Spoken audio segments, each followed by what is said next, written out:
Everyone wants to feel like they're part of a herd. If you ask most people, they would say it's much better than being alone. When we are young, we become a member of a herd. Our family. We follow the leader. We might share their same opinions because it keeps us safe within the planes of confined thought. But what would happen if you had a different opinion? Stood up for what you believed in? Would you be accepted by the herd or exiled because of your differences? How does one challenge the opinions of a leader without being trampled? It's simple, really. You get a buffalo to do it. How do I know? Here's the story.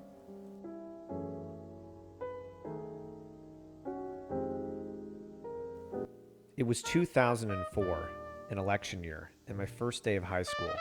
My dad and I were gathered around the TV watching the news. CNN was on. My dad loved CNN, or as he called it, Communist News Network. Yes, my dad was aware that we had Fox News, but loved watching CNN so he could know thy enemy.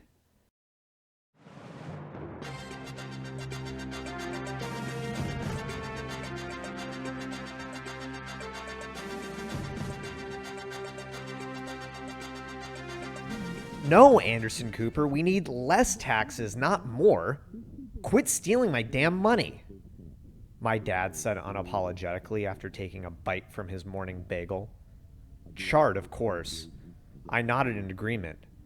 I had just moved from the conservative, gay-hating, gun-toting South Dakota to the draft-dodging, tax-loving, stony paradise of Bellingham, Washington, or known to Papa Horse as the Left Coast, a place full of commies, the homeless, greeny weenies, and people that dyed their hair pink, people who wanted handouts, real losers.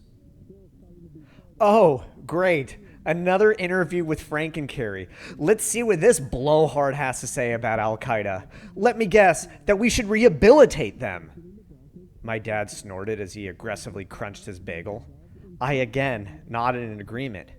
Well, what is it, Frank and Carrie? Global climate change or global warming? Can you liberals make up your damn mind? My dad said as he crunched his burnt bagel, with crumbs scattering into his lap, his body inching closer off the couch and toward the TV. I again nodded in agreement, this time with consideration. My dad was 100% right-wing thoroughbred, with convictions as unshakable as his 6-foot frame. My beliefs had been heavily influenced by his over the years, but as I grew older, my opinions were evolving, and I occasionally would hear something that did not sit well with me.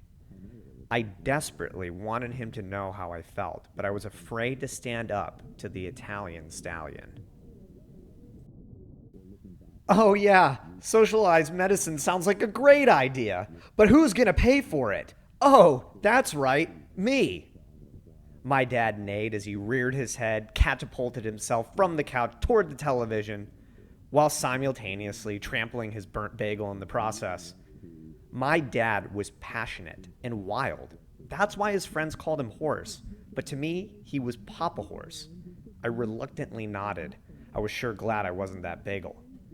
Frank and Carrie and the rest of CNN began calling George W. Bush a modern terrorist. I was uneasy. I wasn't sure how I was going to fit in on my first day of school in the bluest state I have ever lived. Before walking out the stable door, my mom said, "Get good grades and don't talk about politics. People are crazy out here."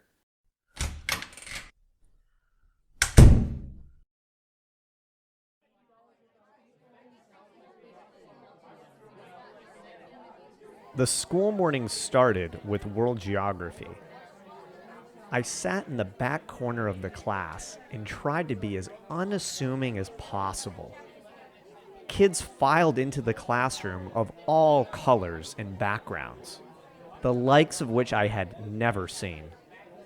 Latino kids, Vietnamese kids, kids with pink hair, and even kids who wore socks with their sandals. Then, a man, with a scraggly beard walked into the room wearing what looked to be pajamas, and everyone became completely silent. How did a homeless man get in here? I thought. Then he began to speak. When I was your age, the government said I needed to kill people like this, as he pointed to two students in the front of the class of Asian descent. He sarcastically followed with, the government wanted to stop this really terrible thing called communism from spreading.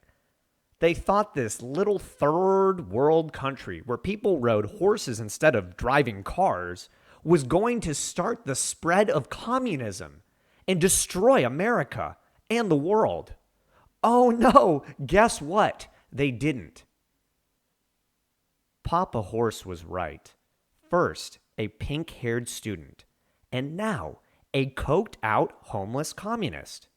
This was truly unbelievable. I nodded in agreement, terrified. Now today, our president, or a terrorist, depending on your point of view, is sending people who have never had a beer in their lives to save democracy or oil, depending on your point of view. And innocent people are dying in the process. But hey, who cares, right? We've done it before. May as well nuke the whole place, right? Kill all the Muslims, right? Right? At this moment, I was hoping someone would take out their Razor phone and call the police before this man pulled out a razor blade and shanked us all. I confusingly nodded my head. So what do you guys think of that? Do you agree? Should we be in Iraq killing Ali, Gabir, and Hussein and their baby brother? Come on, let me know, he maniacally said as he took out a green dry erase marker and wrote frantically on the whiteboard. As he moved from the board, we all stared as we tried to interpret the vagrant's chicken scratch. He looked at us all and said, "Do you see this nose? I'm a Jew. I'm your teacher, and my name is Mr. Galvin. Now I'll ask you all again, what do you think about the Iraq War?" Now, obviously, I had my opinions on the matter, but I also wanted to avoid getting called a conservative on my first day of school, the equivalent of being labeled a gay in South Dakota. Well, I'll just not raise my hand, I thought. I can dodge these questions like he dodged the draft. Problem was, everyone was doing the same thing. Mr. Galvin, as any teacher, naturally expected this response. So he started randomly calling on people in class. Most kids were scared to say anything, and the ones who did simply said, I don't know, and immediately looked down at their Razor phones. Mr. Galvin began circling the room and passed by my desk. He smelled strongly of BO. Perhaps he had two jobs, teacher by day, hobo by night. I could believe it, especially considering their meager salaries. But hey, I guess they got summers off. He then said, "There is no homework in my class." Everyone's ears perked up. But your grade is based on class participation. So if you don't participate in class discussion, you won't get a good grade. It's your choice, really. There is no free lunch in this class. You have to work for your grade and contribute. Most students were surprised by the grading system. I was surprised that a Marxist was against a free lunch. This was the only time in life where I contemplated begging for a handout. He then added, "Hell, you don't even have to be here either, if you don't want to. The door's right there. Skip class. Smoke dope. It's your life. You're all adults. A student who looked like a skinhead took Mr. Galvin up on his invitation and promptly left the classroom. Now, I was surely the most extreme person left in class. But I can't participate, I thought. If I tell the truth, I'll disappoint the class. If I say nothing, I'll fail and disappoint my mother. But if I lie, I'll disappoint myself. I sat there, fidgeting, since I didn't have a razor phone, or any phone for that matter. I was on edge, and then suddenly I decided that I was going to tame this commie bastard, and hopped out of the closet and said, "I'm sorry. This is going to sound bad, but casualties are an unfortunate side effect of war. That's what happens. It's unavoidable. It's for the greater good." There was a long silence. No one said a word. Why did you say that?" Mr. Galvin said, as he walked closer to me, looking calm and concerned. He picked up his cup of coffee. "I'm sorry, but it's what I believe," I said panically. They all knew it now. I was one of them limba-sexuals. May as well put a sheet on my head now and start burning crosses. Mr. Galvin continued to stare at me. I felt uneasy. Surely this was the part where I would be called a terrorist, just like on CNN. He then opened his mouth. "What's your name? And what school did you go to last year?" My name? My name is Michael, and I went to Watertown Middle School," I said. "Watertown Middle School? Where is that?" Mr. Galvin said enthusiastically. "It's in South Dakota," I said.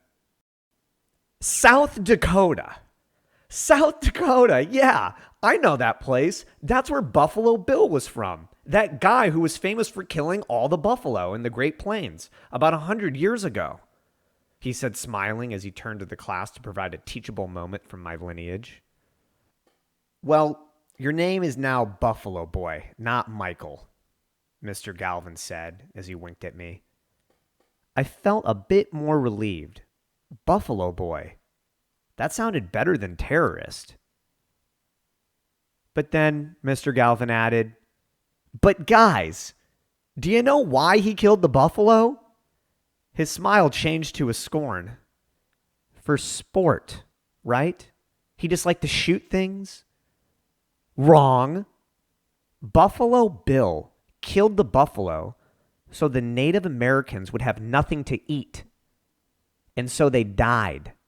Yep, just died. He committed genocide, like Hitler to the Jews. I'm a Jew, you know. My relief was short-lived.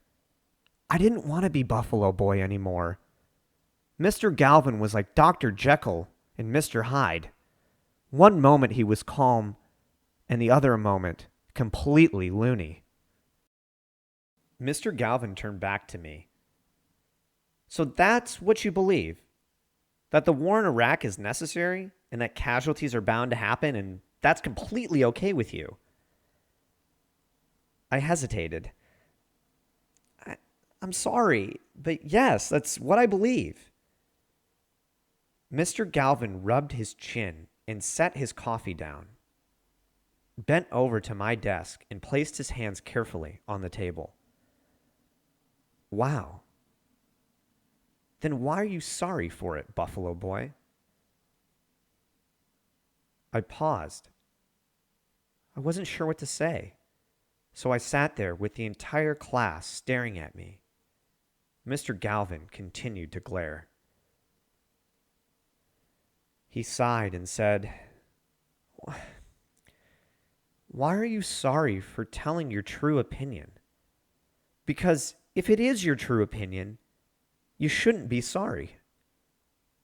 You should never apologize for saying what you think. It's bullshit." Everyone looked shocked. The appeal of texting on a Razor phone in class was no match for the novelty of hearing a teacher unapologetically swear. We were hooked. And you know what else is bullshit? The war in Iraq, Mr. Galvin said to me. I felt a sigh of relief as Mr. Galvin stepped away. I sat there, thinking about what my dad had said earlier about the left coast, that it was a place full of commies, the homeless, which was accurate, but they certainly weren't losers. They were people.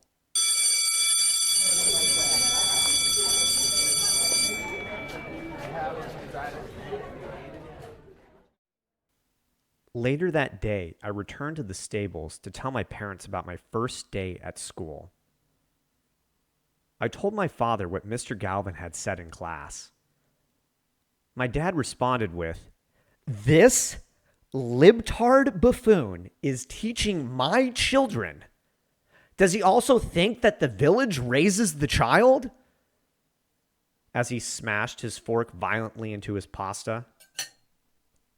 I hesitated, looked at Papa Horse, took a deep breath,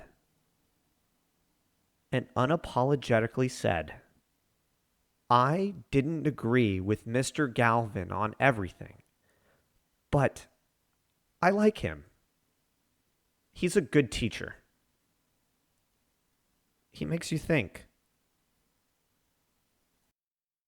Papa Horse looked as taken aback as I was. It was one of the first times I had challenged his opinion. He looked back at me. I wasn't sure what he was going to say. He then responded, "Michael, I'm not going to tell you what to think. You can believe what you want, but this teacher is a loony spewing socialism. It's bullshit." I was as equally as shocked as the kids in class from earlier today. If my dad had been holding a coffee cup, forgot to shave and shower, it would have been hard to distinguish him from Mr. Galvin at that moment. Two wild, passionate men with two different political opinions that surprisingly valued the same thing: a person's right to speak their mind. And neither of them had trampled me. The irony of hearing my dad have something in common with a Marxist made me laugh. As I went to bed, it felt good to know that I wasn't alone, and that buffaloes still exist and can roam the plains of free thought without being shot by a white man or trampled by a horse.